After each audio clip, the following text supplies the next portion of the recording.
నమస్తే, నా పేరు Shivaji. Welcome to our channel.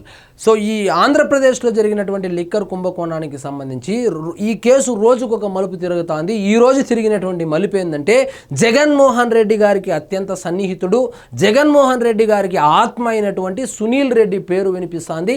Sunil రెడ్డికి సంబంధించినటువంటి సంస్థల్లో ఈ బ్లాక్ మనీని వైట్ మనీ చేసే ఈ ప్రాసెస్లో భాగంగా ఆయన కంపెనీల్లో కూడా ఈ లిక్కర్ కుంభకోణంలో వచ్చినటువంటి కమిషన్ల డబ్బులు ఏవైతే ఉన్నాయో అవి వాళ్ళ కంపెనీలో కూడా వేసి దాన్ని బయట దేశాలకు పంపించినారనేటువంటి ఆరోపణలు ఉన్నటువంటి నేపథ్యంలో ఆయన్ను కూడా విచారించడం అయితే జరిగింది. సో చాలా కాలం తర్వాత ఎప్పుడైతే జగన్మోహన్ రెడ్డి గారు ముఖ్యమంత్రిగా ఉన్నారో అప్పట్లో ఎంఆర్ కుంభకోణం ఏదైతే జరిగిందో ఆ ఎంఆర్ కుంభకోణంలో జగన్మోహన్ రెడ్డి గారు A1 అయితే సునీల్ రెడ్డి A7గా వ్యవహరించారు. సునీల్ రెడ్డి గారికి సంబంధించినటువంటి కంపెనీలో 98 కోట్ల రూపాయలు ట్రాన్సాక్షన్ జరిగింది అనేటువంటి ఉద్దేశంతో ఆయన అరెస్ట్ చేశారు. అరెస్ట్ చేస్తే వీళ్ళిద్దరూ కలిసి జైల్లో కూడా చాలా రోజులు ఉండడం కూడా జరిగింది. సో జగన్మోహన్ రెడ్డి గారికి అత్యంత సన్నిహితుల్లో అంటే కోటరీ ఉంది కదా, ఆ కోటరీ కన్నా ఎక్కువ క్లోజ్ అయినటువంటి వ్యక్తి ఈ సునీల్ రెడ్డి. సునీల్ రెడ్డి జగన్మోహన్ రెడ్డి గారికి ఆత్మీయుడే కాదు, భారతీ రెడ్డి గారు ఎవరైతే ఉన్నారో వాళ్లకు సమీప బంధువు కూడా అని కూడా తెలుస్తోంది. సో మద్యం కుంభకోణం కేసులో తాజాగా నర్రెడ్డి సునీల్ రెడ్డి పేరు తెరపైకి వచ్చింది. ఆయన వైకాపా అధినేత మాజీ సీఎం వైఎస్ జగన్మోహన్ రెడ్డికి అత్యంత సన్నిహితుడు, ఆంతరంగికుడు. జగన్ తరపున ఆర్థిక వ్యవహారాలన్నీ చెక్కబెట్టేవారు. జగన్ సతీమణి భారతికి సమీప బంధువు. ఎంఆర్ ప్రాపర్టీస్ కుంభకోణంలో జగన్ కు సహనిందితుడు. ఈ కేసులో సునీల్ రెడ్డిని సిబిఐ అప్పట్లో అరెస్టు చేసింది. జగన్ సునీల్ రెడ్డి కలిసి జైల్లో కొనసాగారు. సో ఈ కేసుకు సంబంధించి సో ఏదైతే కమిషన్ల రూపంలో వచ్చిందో ఆ డబ్బులను సొంత కంపెనీల్లో ఈయన డైరెక్టర్గా ఉన్నటువంటి కంపెనీలలో వేసుకొని తరువాత దాన్ని అంతిమ లబ్ధిదారుడికి చేరవేశాడని చెప్పి ఆరోపణలు వచ్చినటువంటి నేపథ్యంలో ఆయన్ను కూడా విచారించడం జరిగింది. సో విశ్వసనీయ సమాచారం ప్రకారం సునీల్ రెడ్డి గారిని కూడా అరెస్టు చేసేటువంటి అవకాశాలు కనబడతా ఉంది.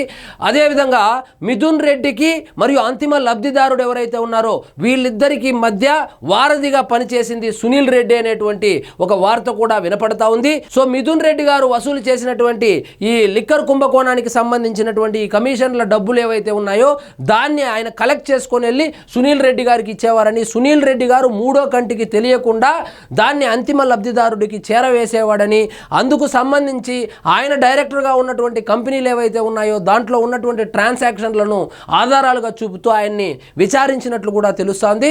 సో ఈ కేసుకు సంబంధించి ఖచ్చితంగా సునీల్ రెడ్డి గారిని కూడా అరెస్ట్ చేసేటువంటి అవకాశం కనపడతా ఉందని కూడా వార్తలు వస్తున్నాయి.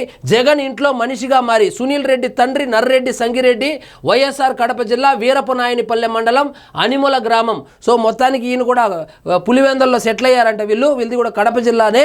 సో ఈయన జగన్మోహన్ రెడ్డి గారు ఎప్పుడైతే ఎంపీగా ఉన్నప్పుడు కావచ్చు, జగన్మోహన్ రెడ్డి గారి తండ్రి గారు అయినటువంటి రాజశేఖర్ రెడ్డి గారు ముఖ్యమంత్రి అయిన తర్వాత ఎవరెవరైతే ప్రభుత్వం నుంచి లబ్ధి పొందుతున్నారో వాళ్ళ దగ్గర ఈ నాకెంత నీకింత అనేటువంటి కార్యక్రమం క్విడ్ ప్రోకో ఉంది కదా, దానికి సంబంధించి ఆ వచ్చేటువంటి డబ్బులను ఈయన మరియు ఈయన తండ్రి డైరెక్టర్లుగా ఉన్నటువంటి కంపెనీల్లో డిపాజిట్ చేసుకుని దాన్ని అప్పుడు జగన్మోహన్ రెడ్డి గారికి అందించేవాడు అని చెప్పి ఆ ఉద్దేశంతోనే ఆయన అప్పట్లో సిబిఐ వాళ్ళు అరెస్ట్ చేయడము, అదేవిధంగా ఆయన జగన్మోహన్ రెడ్డి గారితో జైల్లో కూడా ఉండడము జరిగింది.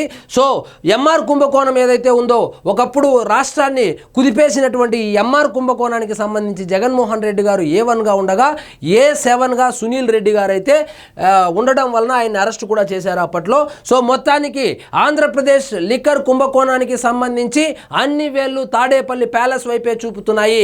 ఇప్పుడు తాడేపల్లి గేటు వరకు వచ్చింది. ఎప్పుడైతే పెద్దిరెడ్డి రామచంద్రారెడ్డి కుమారుడైనటువంటి మిథున్ రెడ్డి గారిని అరెస్ట్ చేశారో అప్పుడు గేటు వరకు వెళ్ళారు.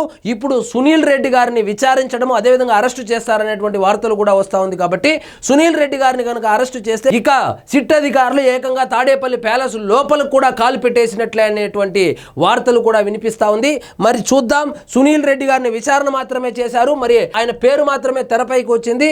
ఆయన విచారణలో ఏమి చెప్పాడు, సో ఆధారాలు ఏమేమి ఆధారాలు సిట్ అధికారుల దగ్గర ఉన్నాయి, ఆ ఆధారాలు సునీల్ రెడ్డి గారిని అరెస్ట్ చేయడానికి సరిపోతుందా లేదా అని సరిచూసుకొని ఒకవేళ పక్కా ఆధారాలు దొరికితే సునీల్ రెడ్డి గారిని అరెస్ట్ చేయడం మాత్రం ఖాయం.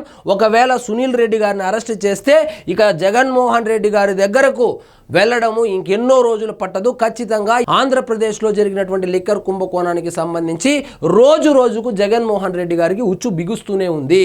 సో ఇదండి ఈరోజు మన టాపిక్. మీకు ఈ వీడియో నచ్చినట్లయితే లైక్ చేయండి, షేర్ చేయండి, ఛానల్ మాత్రం సబ్స్క్రైబ్ చేసుకోవడం మర్చిపోవద్దు.